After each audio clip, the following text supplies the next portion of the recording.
Language, eye contact, এগুলো network marketing দরকার। এগুলো কি পেতে টাকা লাগে ভাই? না লাগে টাকা না। আপনি কারোর সাথে কথা বলতেছেন, আপনি বুক রাইডিং করতেছেন না, ইয়েস আপনার ইন্ট্রোডাকশন করতেছেন, আপনি আপনার ইন্ট্রোডাকশন এমন হওয়া উচিত যেন ওই লোকটা আপনার কথা মন দিয়ে শুনে। কি শুনে? মন দিয়ে শুনে। আপনি কথা বলতে যাবেন একবার সরে মতো ওইদিকে, আবার ওইদিকে করলে আপনার লোকটা আপনার প্রতি অ্যাটেনশন হবে না। না হওয়ার কারণে এই লোকটা ভালো করে বুঝবে না, না বুঝার কারণে না বুঝতে সে বিজনেস করবে না। সিধা কথা, ঠিক না?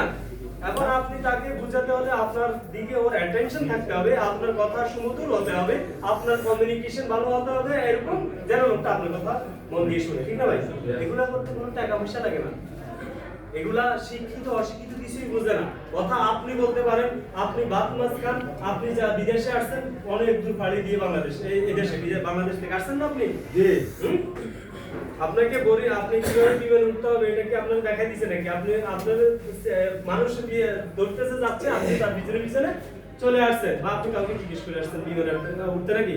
এদেশে আসার পরে 1-2 বছর পরে আপনি সেটা গেছেন নাকি? হ্যাঁ, এখনো সময় আছে।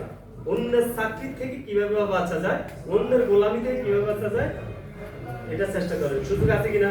আছে। সুযোগ পাইছি আছে। আছে। সুযোগ কি হাত ছাড়া করবেন নাকি?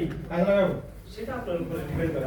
আপনি যদি আপনি পাবেন, আপনার জেনারেশন পাবে। আপনি না করলে আপনি কোনটা জেনারেশন পাবে না। দ্যাট মিন্স আপনি করতে হবে মানুষের চাকরি। কার চাকরি? না মানুষের চাকরি করতে হবে, বিজনেস করতে হবে, এমন বিজনেস করতে হবে। আপনি ট্রেডিশনের সাথে যদি নেটওয়ার্ক মার্কেটিং মিলাতে যান, ট্রেডিশনালের কাজ হচ্ছে যে আপনি ইনভেস্ট করার পরও আপনাকে বসে থাকতে হবে নাকি ভাই? বসে থাকতে হয়, কিন্তু হয় কি না? ইনভেস্ট করার পরও আপনাকে বসে থাকতে হবে। নেটওয়ার্ক মার্কেটিং হচ্ছে যে আপনি একজন মানুষকে স্বয়ং সম্পূর্ণভাবে বুঝিয়ে দিচ্ছেন, ওই লোকটা স্টাডিয়াম ঘুরে দিচ্ছেন। এরকম আছে এখানে? হ্যাঁ, এমন কেউ আছেন যে ডিএক্সএন এ আসার পরে আরেকজনকে বলে ফোন দিয়ে ডাইগানে জয়েন করেছেন? কেউ আছেন এরকম? আছেন কেউ?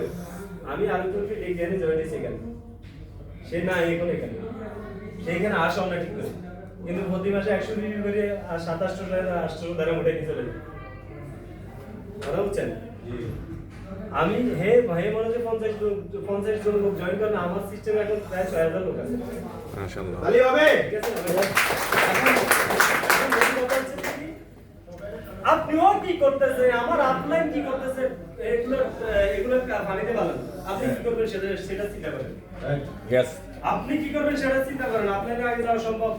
ইয়েস। আমার কাছে ঠিক আগে না পিছে? আগে। আগে, আরো আগে যাওয়া সম্ভব? সম্ভব। হ্যাঁ? সম্ভব। তাহলে আপনি কেন আপনি আপনার আপলাইনের দিকে তাকায় বসে থাকবেন? ও বোনাস কম পাচ্ছে, ও ঠিকমতো অ্যাক্টিভিটি করতেছে না, ও যাচ্ছে না, বাদ দেন না, আপনারটা আপনি করেন না। আপনি খানা ছাড়ে যাচ্ছেন নাকি? আপনি খানা ছাড়ে দিয়ে আপনি ছাড়ে দিবেন? নো। হ্যাঁ, ছাড়ে দিবেন কেন? ছেড়ে দিবেন না তো আপনি। আপনার কিছুই চলবে না, শুধু আপনি একটা অজুহাত এখানে দিচ্ছেন। যখন অজুহাত দিচ্ছেন আপনি মনে রাখেন, লিখে রাখেন। আজকে আমি বলছি, একসময় আপনারা ডিএক্সএল এর জন্য আফসোস করবেন, ডিএক্সএল এর ছায়াতলে আসবেন, এটা আমি বলছি। আজকে আপনারা একটু অনুরোধ করে নেন, এটা আমি বলছি। কারণ আপনারা যদি বলেন যে ডিএক্সএল চলে যাবে, ডিএক্সএল তারপর কোম্পানি চলে যাবে, এগুলো হচ্ছে ভুল ধারণা। কি ভুল ধারণা?